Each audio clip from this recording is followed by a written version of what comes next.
Legal wrangling in preparation for a high-profile murder case in Pasco County as the trial of Curtis Reeves Jr. lurches forward in Dade City.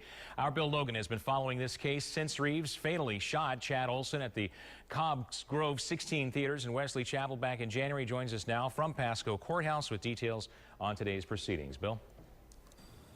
And Dan, I can tell you right now that, like you mentioned, this trial is just lurching forward. A very ponderous pace here as both defense and prosecution look toward a spring 2015 trial date. They were all back in the courtroom this morning with both sides taking great care to present their wish list items to Judge Pat Siracusa. The defendant was not in the courtroom today as his legal team was granted two motions. One, to allow access to the Cobb theaters for fact-finding, measurements, and perhaps photography. And two, to get a list of specific equipment and furnishings of the venue in preparation for a recreation of the shooting for jurors. There's always a possibility of reenactment, and I was quite surprised. It sounds like the prosecution doesn't want us to reenact this whole process, and so I was taken back by that, to be perfectly honest with you, because we both should be in search of the truth.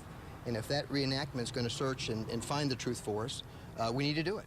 We're joined now with our legal analyst, Jeff Schwartz, and another delay today. It's going to be a long trial. We knew that, but a little bit longer now. They're actually even talking about delaying the March trial date that they have already set. The judge has already, although he initially said that he wasn't really in favor of putting it out to April, I think he's already in an April mode. What do you think of the strategies at this point? Are you picking anything up from the defense and prosecution? The only thing I'm picking up is that clearly the prosecution's very concerned about recreations and reenactments. They want to make sure they're accurate. They want to be part of those reenactments, and I just don't think that there's any way that they're going to be allowed to do that. They're just going to have to deal with the results of them. And we're going to have to deal with an ever-expanding timeline. Another pretrial conference that was scheduled for next week has now been pushed off till next month. And it's looking more and more, like Jeff mentioned, that this trial won't start until April, maybe even later. We're live in Dade City this noon. Bill Logan, ABC Action News.